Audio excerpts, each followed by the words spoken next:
Welcome to Films and Stuff with your hosts, Pete Mitchell and Ethan Hunt. Hi, everybody. Welcome back to the Films and Stuff podcast. I'm Ethan, brought to you by the letter P for Pete. Hey, Pete, what's up? Not much, buddy. How are you? Everything is great. It is the weekly stream or skip segment. Every week, I introduce you, I introduce the segment, and then you remind our listeners what are the rules of stream or skip. So without further ado, take it away, buddy. All right. So Ethan and I have prepared lists of TV shows for each other to watch. Every week, we randomly assign each other one of those shows. We have to watch at least 2 episodes. And based on that, we determine if that show is worthy of being streamed or skipped. That's right. And you also had an assignment from Apple TV Plus. What was it? I watched Women in Blue. Tell us about it. So, Women in Blue is based on true events. I want to first kick off by saying what they've started to do is protect themselves legally. Just a quick update. Netflix lost The baby reindeer? reindeer. That's right. They lost? Well, so when the case was brought up against Netflix for Baby Reindeer, they sought to dismiss the case. Oh, it wasn't dismissed. And it wasn't dismissed. And they said, and so now instead of saying based on a true story, they're saying based on real events. Okay. So that's a little bit more, you get a little bit more leeway. Yeah.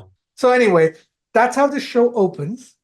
Okay. And it's set in, I don't remember the date or if it's even said, but let's say, 60s, 70s era Mexico City. Really? Yeah.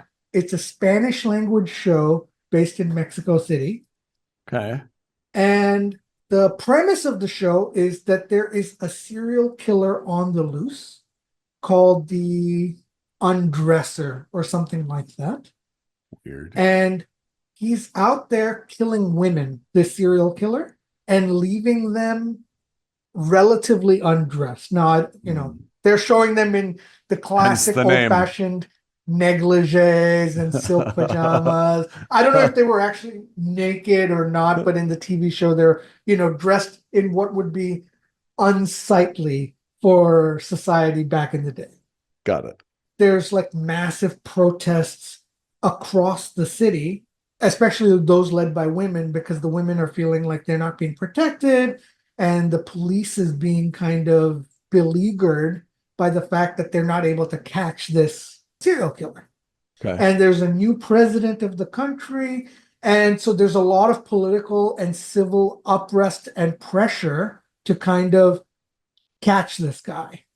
Okay. And so what they decide to do to show the country that they're being proactive is create the country's and the city's first female police force. Were there even female police officers back then? No, it was a completely male-oriented and male-dominated thing, and there were no women allowed in the police force. It's like For All Mankind, where they created like the... Exactly. And that's funnily enough, that's exactly right. That's the first thing that came to mind. So For All Mankind was kind of like a historical fiction idea. Right. But also grounded in a little bit of the reality of early 60s era sexism. Yeah. Right? Yeah.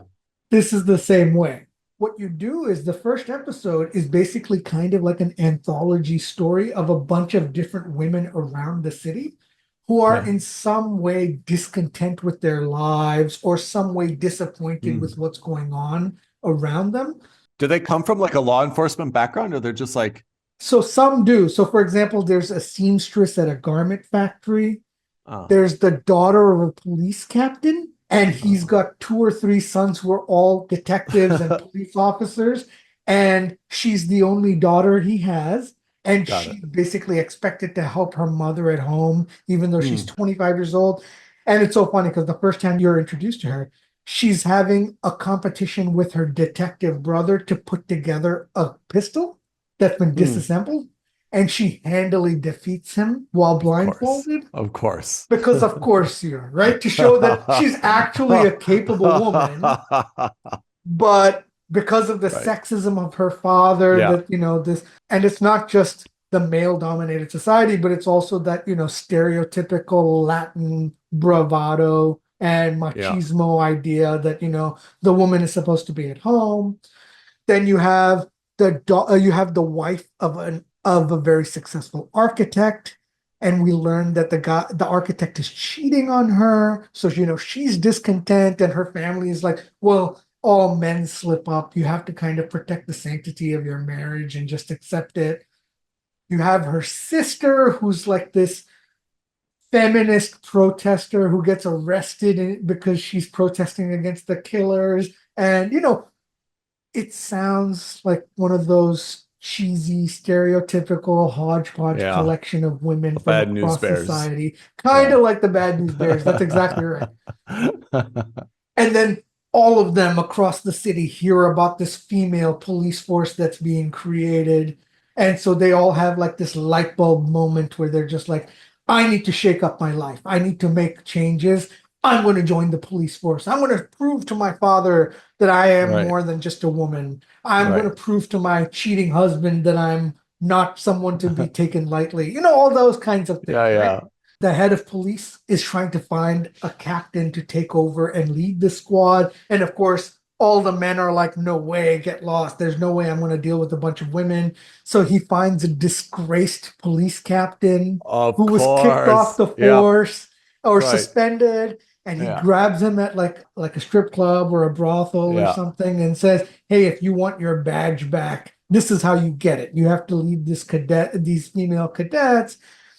And he's the only one that believes that they're actually capable, the stereotypical kind of thing, right? Right. Nothing we haven't seen before. And so have you ever seen Glow? The wrestling. Yeah, the Glamorous Ladies of Wrestling show. Yeah. With Alison Brie and Mark Maron. Maron. Yeah. The captain who becomes like the new head of the female police force reminds me exactly of Mark Maron. Oh. Where he's just like this pragmatic guy. He's like, listen, they're going to try to set you up to fail, but I'm going to try to make sure that you're actually succeeding in this. And then he's also pragmatic because once they actually succeed and get it. So like one of the funny things is that sexism is hugely rampant. So like when they're on the first day of the job, they go to the equipment locker and they're handed a whistle and a coin purse. And they're like, what the hell do we do with this? Like, where's our guns? And they're like, well, if you see a crime, blow on the whistle and use the coins in the coin purse to call the police. And they're like, call the police. We are the police. No, call the real police. So it's things like that you're just like, oh God. And so, of course, they're called the Women in Blue because the police officers have a very light blue uniform. The female squad, they actually look more like the old-fashioned Pan Am stewardesses of the 60s, like with the mini or like the short mini skirt kind of dress. You know what I mean? It becomes clear that the president and the head of the police are doing this for political purposes, kind of just to appease the masses. This is going to appease the rest of the country that, hey, we're taking this seriously, but we're really not, And then, of course, the female police squad finds the body from the killer. Then the males are put under huge, tremendous pressure to find someone to confess to this crime. They find a mentally challenged park ranger and they accuse him and they force him to sign a confession. And the police lady who sees the confession is like, that guy is mentally challenged. He doesn't have the capacity. You guys forced this confession out of him. There's no way that this guy does it. And so, of course, at the end of the second episode, you learn that what they decide to do is some of them decide to start investigating this off the books on their own, the females. And that's where I left it after 2 episodes. This is, funnily enough, an excellent show. I really enjoyed it. It's really, really good. No matter how stereotypical a lot of these things are, right? The Latin machismo, the male sexism, the females are weak, all those kinds of stereotypes, that one butch feminist, that one super capable police officer, the lab assistant who's the nerd, who's kind of like the quiet one. She's like Velma from Scooby-Doo, all Oh that kind yeah, of stuff. Velma. All those stereotypes aside and all those cliches aside, I loved it. I loved it. This is so good. This is a must subscribe. Oh wow. Yeah. That's I have to say a little bit unexpected, but it's great that the run of success we've had on Apple TV Plus is continuing, huh? Yeah. Yeah. Yeah. I'm really enjoying this show, and I highly recommend that if you're whether it's subtitles, whether it's dubbed, watch at least one episode. You'll know exactly what I mean about the stereotypes or the cliches when you see the first episode. Yeah. But somehow it's got a charm, and you'll kind of go past that. I'm so confident. It's so good. Is there a main character within the female cast? It looks like what they're doing is there are 16 of them selected to be as a part of the squad. And it looks like those 4 or 5 women that you see the hodgepodge collection of, the backstories of. So there's the lab assistant, there's the daughter of the police captain, there's the wife of the architect, there's her sister. So there's like 4 or 5 of these women. Kind of the main. I think they're going to be the main character. Okay. Wow. So that is Women in Blue, Apple TV Plus. Pete's giving it a must subscribe after 2 episodes. Yeah, absolutely. It's good. I'm really enjoying it. Worst case scenario, I think this is going to get downgraded to a mooch after the entire season is over. Yeah. But I don't know. There's a certain charm to all of these people and to all these actors. They're all doing such a good job. I can't help but love it. Wow. That's really great. Moving on, I have been assigned something called Bodkin, which is a series on Netflix, which just came out in early May. And we are initially introduced to, let's say, she's a journalist, but she's an investigative journalist, and she's being suspended by the newspaper for some rather aggressive reporting, apparently. But we don't really know anything more about the backstory. But we understand that she's going to be reassigned to kind of tag along with an American podcaster who's doing a story in Ireland. So apparently she's just kind of around to show him Ireland and the area. It's a little bit cloudy at the beginning, but that's kind of how we're introduced to the journalist and to the American podcaster who's got a kind of a sidekick type assistant. And then the premise is that once everyone is in Ireland, the podcaster is tracking down, he does like true crime stories, and he's doing a true crime podcast about the disappearance of 3 people from like 25 years ago. That is kind of the premise of this. And it's intended to be, it calls itself a black comedy thriller, but it's really kind of like a mystery series. And we're supposed to try to figure out what happened with these disappearances. The town is a little bit creepy, kind of like a Fargo or a Twin Peaks. Oh, yeah. Where you're not really sure if everybody is in on it and the whole town or community is trying to cover something up, or if they just don't know and they don't care, or if it's been like 25 years and everyone's like, look, like, we just don't want more publicity for the town. You know, we've got lives, you know, we just kind of want to move on and not always be kind of this tourist trap for the curious. So that's the background. And I guess from a premise perspective, there's nothing really incredible or nothing that should be kind of like discounted right away about the premise. It's a totally acceptable premise. I think, like I said, I don't think it's so novel that it immediately sparks your interest, but it's enough to kind of like get the series moving. I think the series falls very, very flat, partly because even when I called it up on Netflix and you see like the different categories of what type of show this is going to be, it lists comedy first and then thriller. And the comedy aspect is very, very beyond subtle. You know, sometimes you and I watch like a British series and the comedy is there, but the humor is very, very subtle, right? It's kind of like under the surface. This, I think, is even more subtle, where it's not even trying to elicit laughter. It's more kind of like nervous or uncomfortable silences, pauses, weirdness that I guess is intended to be funny in its own way, but it just comes off as kind of like not even like humor that misses the mark. It just comes across as like very, very dry, and it's very, very slow moving. So I've read a lot of reviews online, actually.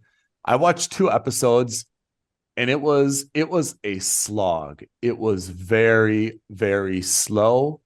The series kind of hops around where the 3 individuals, a podcaster, his assistant, and this journalist, find different leads for people that may have known what happened or may have somehow been involved. And then they just go kind of like interview them.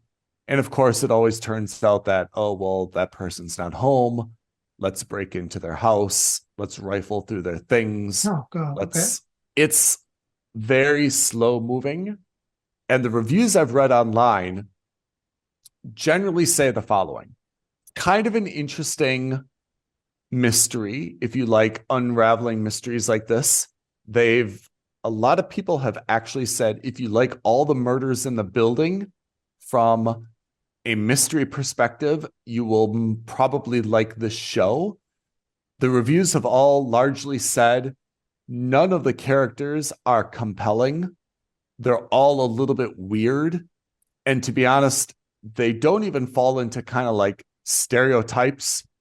They're very, very bland, unremarkable people. So, for example, the podcaster himself, who's supposedly like this semi-famous American podcaster, comes across a little bit like unintelligent, a little bit bumbling, a little bit naive, not like this sharp-witted, lots of questions, able to kind of like track down, you know, different leads, using, you know, different like intelligence techniques to kind of like find breakthroughs or link different things. He's just a little bit goofy. His assistant also, she's up and down, where sometimes, you know, she's very, very aggressive in terms of, you know, suggesting break-ins, stealing papers, rifling through people's things. Other hands, she comes across as like this very good-natured, like unpaid intern who's just happy to be along, never been out of the country, never really been exposed to anything. You know, everything kind of surprises her and shocks her. And then a detective who seems to be terribly burdened by her past and all these other bad things that have somehow happened to her. She's experienced, you know, she's very, very negative about everything, doesn't want to be here, doesn't want to help, doesn't think the story has any merit, only looking to, you know, kind of like escalate things whenever there's a good, you know, like argument she wants to jump in, or a good fracas she wants to kind of escalate. So none of the characters have been, I think, compellingly developed. The murder, or the disappearances aspect is kind of interesting, but I have to say, after 2 episodes, I'm going to throw in the towel. This is a skip for me. It's not because of like a cultural issue. It's not particularly Irish. It's not particularly British. It just doesn't have, I think, enough juice, or enough, like, it's not, the pace is just too slow and the characters are too uncompelling, I think, to justify spending any more time on this. I'm sure that we'll get to this, and there will be a disappearance, and it will have a twist and a turn, and somehow it will be a little bit covered up, and someone that we didn't know was related was actually related, and they did this in the best interest of this to protect this person. You know the story, how it goes. But I have to say, there's nothing about this immediately that seems fascinating at all. It doesn't seem to involve aliens. It doesn't seem to involve witchcraft. It doesn't seem to involve anything other than kind of like again, Fargo, Twin Peaks. Something happened. Someone or someones are probably trying to cover it up in the best interest of the kids or their mother or something. It does not have enough to give it any legs. Okay. So for me, this is an absolute skip. It's one season so far. There's 7 episodes.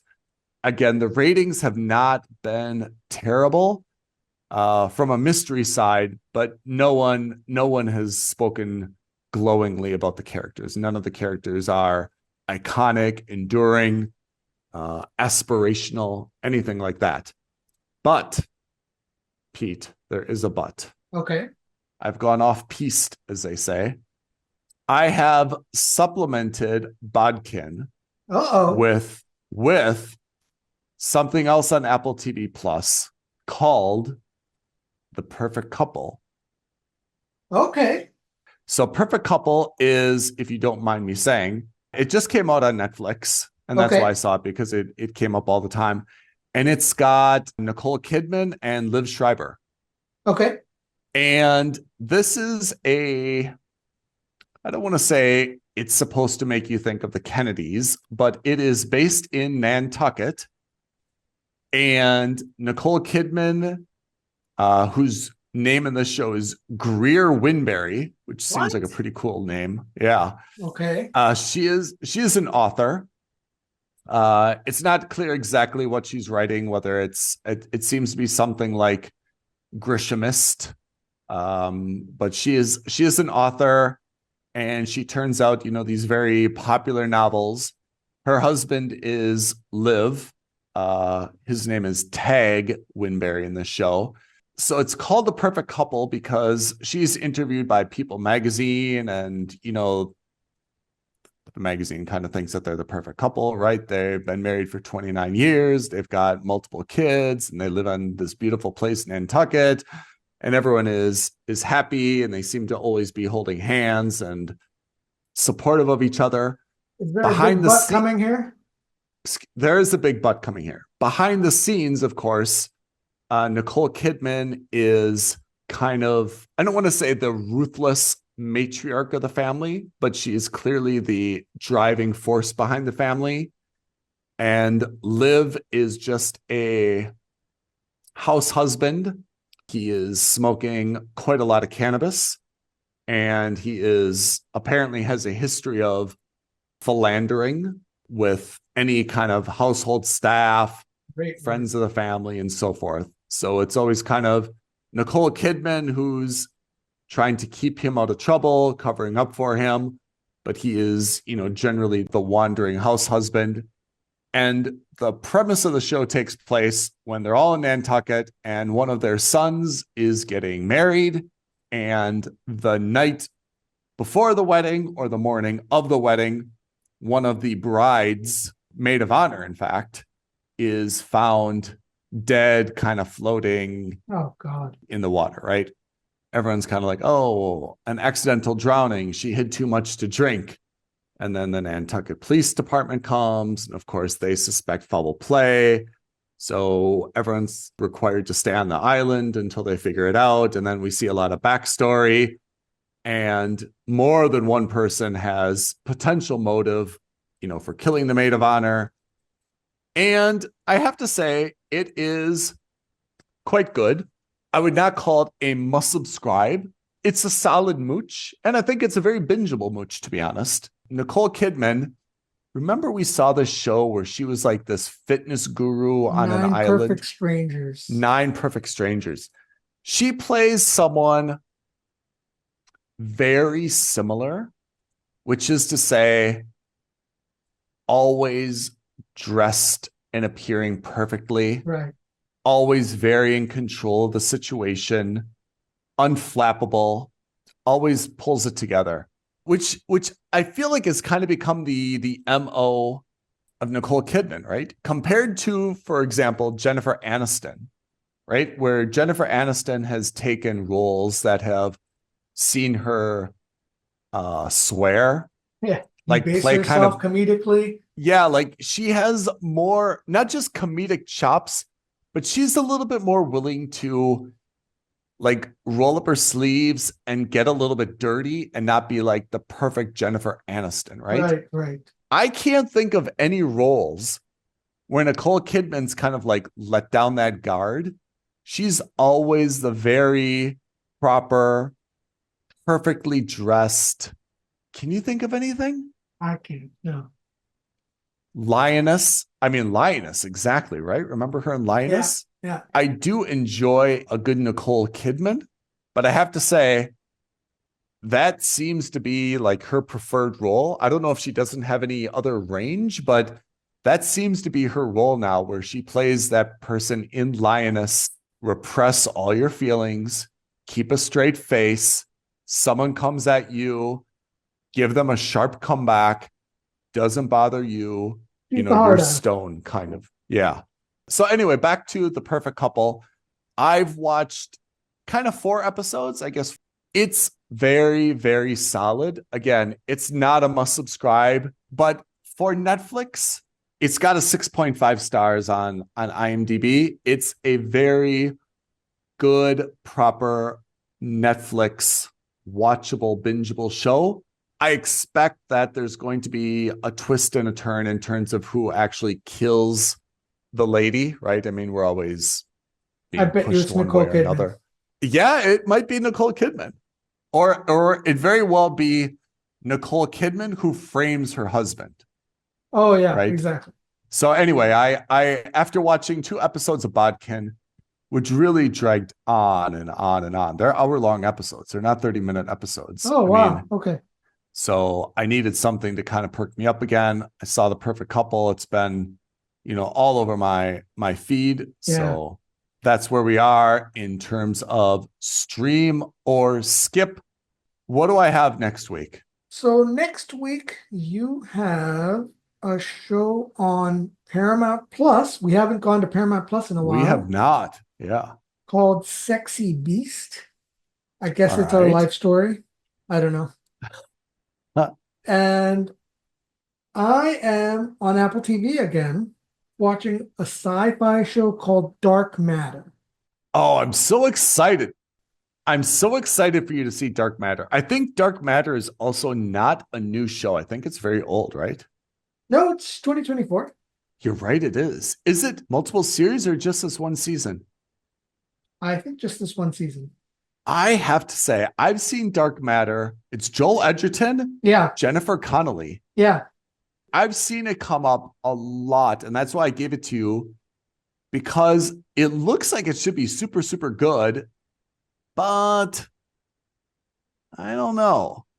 So I'm definitely looking forward to your take on it, because I think I really trust your judgment on these sci-fi shows. I'm looking forward to you telling me what it's all about. Awesome. I'm looking forward to it. I think Apple's got a lockdown on the sci-fi niche. Yeah. So let's see. I've got high hopes. All right, Pete, we got anything else to ramble about? Not this week. I'm looking forward to next week. Again, Bodkin is a skip. Women in Blue, or Azul, as it were, when it was originally released in Spanish. Must subscribe. All right, let's see what we get next week with Dark Matter and what do I have? Sexy Beast. Sexy Beast. All right, everybody. Pete, read off the YouTube creds and all that social media jazz. Absolutely. Reach out to us. Tweet at us at FNS Podcast. DM us on Instagram at Films and Stuff Podcast. And as always, like this video, leave a comment below, subscribe to our channel, and hit that notification bell. All right. Pete, thanks for joining. Listeners, thanks for tuning in. We will see you next week on the next episode of the Films and Stuff Podcast. Bye, everyone. Thanks, Ethan. Thanks, everyone. Thank you for listening to another episode of Films and Stuff. If you haven't already, please subscribe and review on Apple Podcasts, Spotify, or wherever podcasts are downloaded. Films and Stuff. There is no substitute.